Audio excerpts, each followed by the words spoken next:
Kita baca balik. Kita baca. Dia kata, inilah petunjuk Allah kepada makhluknya bernama manusia yang ditugaskan memakmurkan bumi dan mentadbirnya.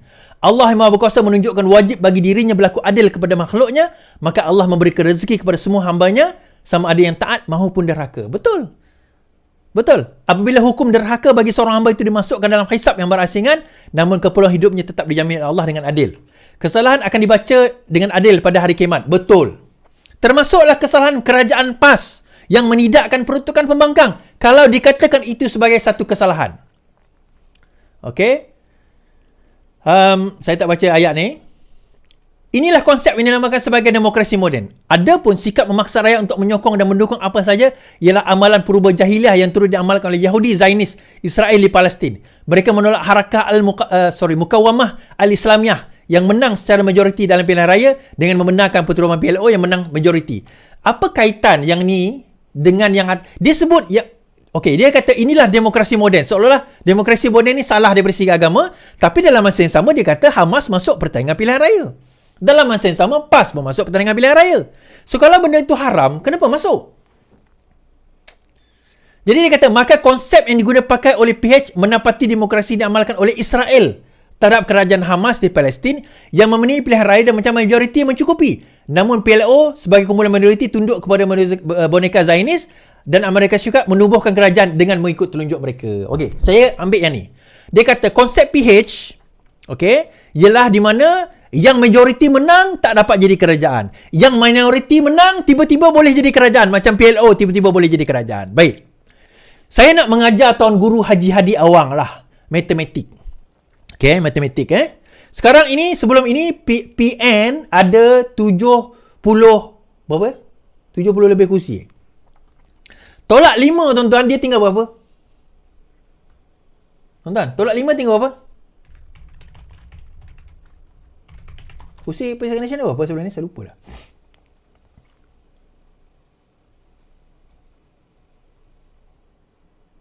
Kat komen berapa?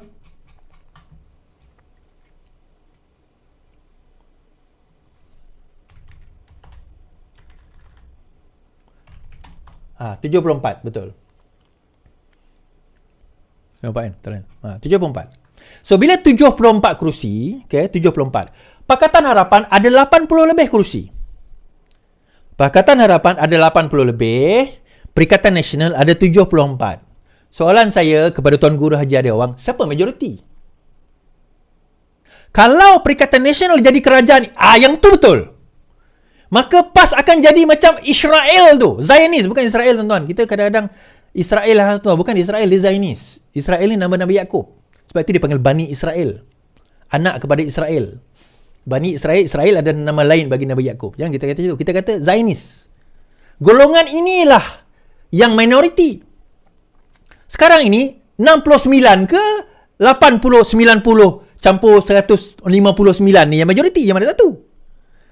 Tak, tuan-tuan, saya nak tanya, yang mana satu majoriti? Tiba-tiba dia kata, seumpama Hamas menang majoriti, PLO tak menang majoriti, tapi PLO jadi kerajaan. Inilah dia Zionis yang kejam, dia kata. Kalau kamu jadi kerajaan, Hadi Awang, maka dialah Zionis itu. Maka dialah yang sebenarnya minoriti tiba-tiba jadi kerajaan. Yang majoriti Pakatan Harapan. Bila gabung dengan orang lain, akhirnya membentuk 150 lebih kursi. Salam 51. So, siapa yang munafik? Siapa yang Zionis?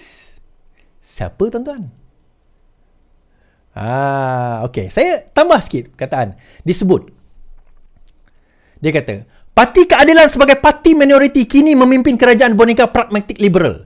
Situasi seperti ini seperti PLO mencapai kebesaran minoriti, memberi hak kepada Israel dan Amerika Syarikat. Baik, saya jawab macam ni. Sewaktu bertanding dalam PRU yang lepas, bendera mana kita pakai? Sewaktu bertanding dalam PRU yang lepas, Pakatan Harapan, PKR, DAP, Amanah pakai bendera apa? Bendera PKR ke bendera Harapan? Itu soalan saya pertama. Soalan yang kedua, kenapa dalam bab kerajaan majoriti dia sebut Perikatan Nasional, tetapi bila menyentuh kerajaan dia sebut PKR? Dia tak sebut Pakatan Harapan. Kenapa? Kenapa bila menyentuh soal kerajaan, perpaduan, dia tak sebut perikatan itu, gabungan itu. Dia sebut PKR. Kenapa dalam bila menyentuh hal dia sebut Perikatan Nasional? Kalau tolak bersatu, berapa tinggal kerusi PAS? Sebenarnya, hakikatnya. Tolak bersatu, berapa tinggal kerusi PAS? Adakah cukup PAS nak jadi kerajaan? Tiba-tiba dia nak claim dia sebagai majoriti? Salam 5-1. Tuan-tuan, saya rasa dia dah nyanyuk ni. Tapi yalah, kita menarik kan. Kita tarik nak baca artikel apa yang ditulis. Kita baca lagi. Okey, dia baca buat ayat Quran sebagainya. Mereka menjalinkan kerjasama bagi mendapat kuasa walaupun dengan menjadi alat sementara kepada musuh Islam dan tidak peduli akan hilangnya kuasa Islam. Okey. Dia kata, apabila gabungan Pakatan Harapan ini berlaku dengan BN, dengan Pakatan Harapan BN dan juga kerajaan ni lah, maka hilang kuasa Islam. Seolah-olah demikian. Tuan-tuan, saya nak tanya ni. Tuan-tuan dah kafir belum? Tuan-tuan dah keluar Islam ke? Oh tak, nanti cerita nanti ni saya dah dengar sejak 30-20 tahun dulu lah. Cerita nanti ni. Dan tuan-tuan kena ingat, PAS pernah bersama dengan DAP. Bersatu pernah bersama dengan DAP. Siap peluk lagi tuan-tuan Hadi Awang dengan Lim Guan Eng dengan Lim Kit Siang. Adakah pada waktu itu Islam tak terancam? Adakah pada waktu itu Islam tak hilang? Pada waktu itu dipanggil apa? Tahaluf siasi. Oh, dia punya ayat tuan-tuan. Tahaluf siasi. Arab. Tahaluf siasi, tak ada masalah. Sekarang ni apa? Tenggelup siasi. Orang Melayu tak faham perkataan tenggelup. Orang Sarawak faham lah. Sekarang apa?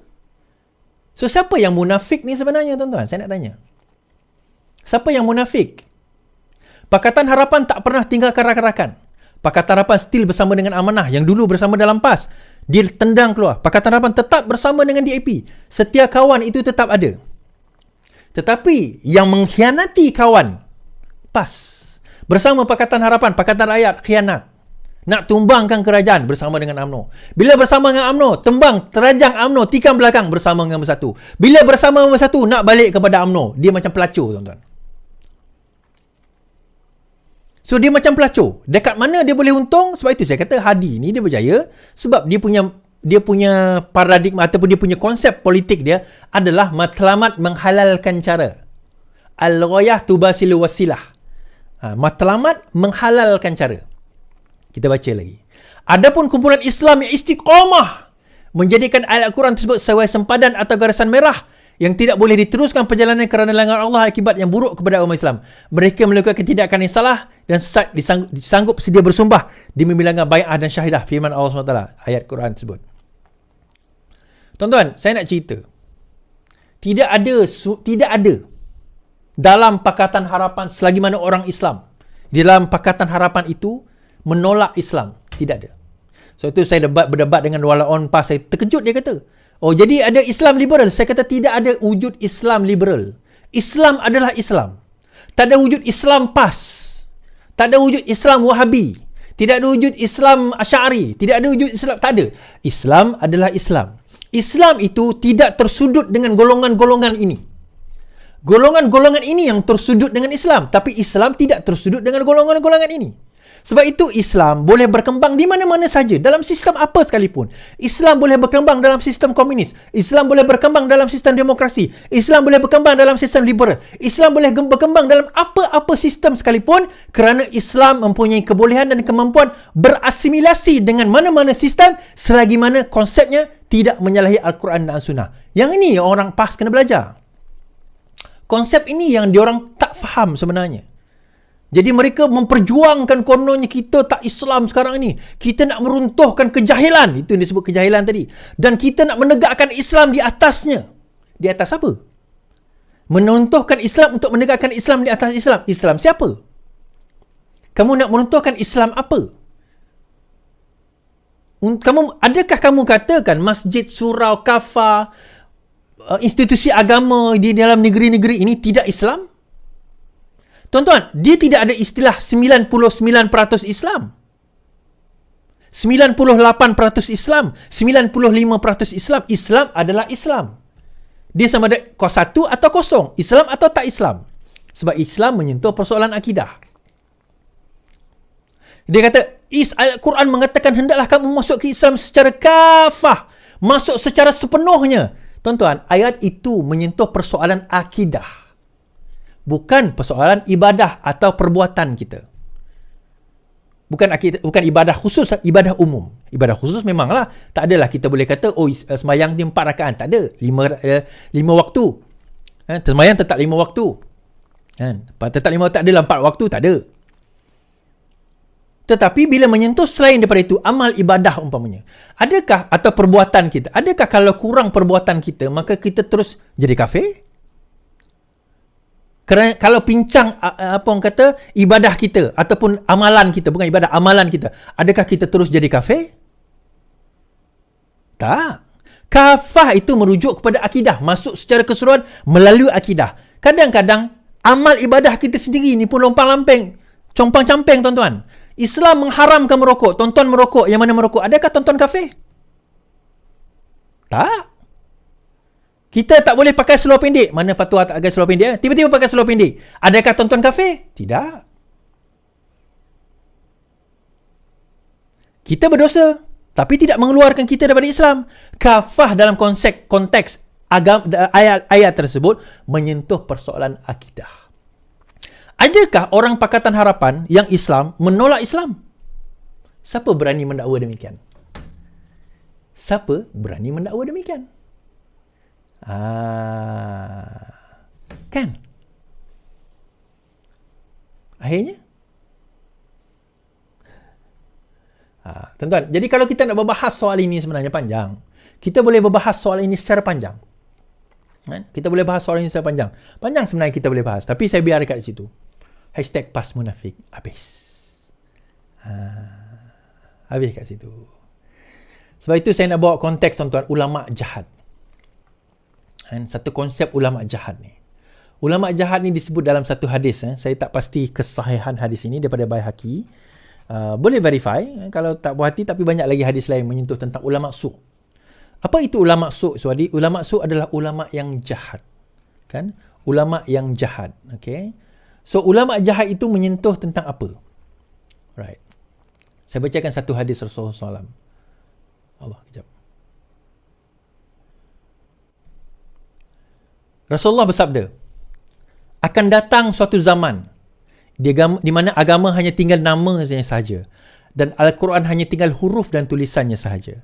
Masjid-masjidnya cantik dan megah tetapi sunyi daripada petunjuk. Ulama mereka adalah yang paling jahat di antara yang ada di bawah langit. Daripada para ulama ini muncul bermacam-macam fitnah dan fitnah itu kembali dalam lingkungan mereka. Hadis riwayat Baihaqi. Tuan-tuan, sebab itu Menteri Agama menyatakan, jangan mudah tuduh Muslim yang lain dengan panggilan munafik.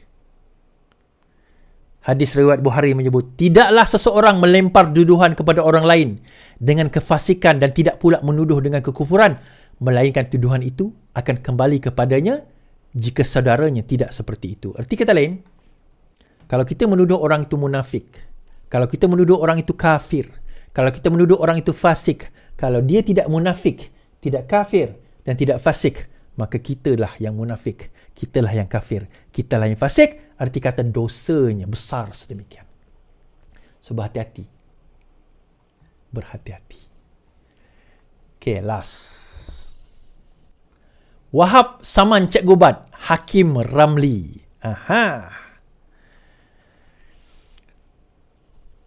Kaki tangan di Jabatan Komunikasi Abdul Wahab mengambil tindakan undang-undang terhadap beberapa pihak termasuk pengarah latihan dan pendidikan Jacob. Peguam Mewakili Wahab Faizal Rahman memaklumkan surat tuntutan saman sudah dihantar kepada kedua pihak iaitu Ahli Jawatankuasa Penerangan Bersatu Badrul Hisham Syaharin atau dikenali sebagai Cikgu Bat, Cikgu Bat, dan juga kepada pengarah bahagian Jcom Hakim Ramli. Tuntutan itu berhubung penularan video perbualan lucah milik individu mirip bekas Jcom Muhammad Agus dan Wahab. Setakat ini arahan diberikan adalah dikeluarkan surat tuntutan saman kepada kedua individu itu berhubung penularan video lucah, katanya. Ketika ditanya kepada peguam mengenai individu yang didakwa sebagai dalang konspirasi dikenali sebagai Mr. H, Faizal memaklumkan pendedahan identiti terbabit diserahkan sepenuhnya kepada polis. No comment. Cuma pada saya pihak polis sewajarnya dedahkan identiti Mr. H bagi menunjukkan pentadbiran yang tidak memihak, katanya. Sebelum ini rakaman video berdurasi 3 minit sejak November itu tersebar. Susulan itu Muhammad Agus meletak jawatan sebagai ketua pengarah JKOM. Dia bukan sebab itu tapi sebab lain. Pada sidang media, pegawai JKOM didekatkan dengan video tular itu, Wahab mendakwa dirinya dikambing hitam untuk menjatuhkan Agus oleh individu bersama Mr. H. Okay. Right. So kita balik kepada cerita ini. Satu kenyataan, apa orang kata, satu letter of demand telah tersebar luas hari ini di grup-grup WhatsApp dan sebagainya mengenai tuntutan tersebut. Dan dua orang yang dituntut, yang satu adalah oleh Wahab, yang satu adalah Cik Gubat, yang satu adalah Cik Gubat berkenaan dengan tuntutan untuk fitnah, saman fitnah. Okey, yang itu kita faham, jelas. Sebab dia menyebarkan video tersebut dianggap sebagai fitnah. Yang kedua, saya dapati bahawa ditujukan kepada seorang bernama Hakim Ramli. Juga dia adalah ketua ketua latihan JKOM di dalam JKOM itu sendiri, Hakim Ramli. Nah, adakah dia Mr. H? Menurut peguam itu terpulanglah kepada kepada polis untuk nak dedahkan. Tapi tuan-tuan, kita put the clues together lah. Hakim Ramli H. Okay. H dah. JKOM, dia pegawai JKOM. Okay, kat situ. Kemudian surat saman dihantar oleh Wahab kerana ada konspirasi untuk nak digunakan, dikambing hitamkan. Kalau kita kata kat sini bahawa tuntutan saman kepada dua individu berhubung video tersebut kerana mendakwa diri dikambing hitamkan untuk menjatuhkan individu bernama Agus. Maka kita boleh conclude lah bahawa itulah orangnya. Conclusion kita. Tetapi adakah itu orangnya? Yang itu pegawai polis negara Malaysia kena dedahkan lah. Bagi saya tak perlu kot untuk nak kita sembunyi-sembunyikan lagi sebab saman dah keluar. Saman dah tersebar. Benda ni dah tersebar. Kita tak boleh sembunyi-sembunyikan lagi lah. Dan menariknya perkara ini tuan-tuan, dia bukan masalah Mr. H tu sendiri. Tetapi siapa dalang di sebalik Mr. H? Dan apa kaitan Mr. H ni, dan kalau benar Hakim Ramli ni, dengan Cik Gubat? Kenapa tiba-tiba ada pegawai di dalam JKOM mempunyai kaitan dengan seorang ketua penerangan daripada Perikatan Nasional dalam Bersatu? Bagaimana video itu tersebar dan boleh jatuh ke tangan musuh sehingga mengganggu-gugat kerajaan ini? Baru-baru ini, semalam, ada lagi tersebar satu audio dan video. Muka mirip Datuk Seri Anwar Ibrahim. Bercakap dengan perkataan-perkataan yang berbaur seksual, lucah.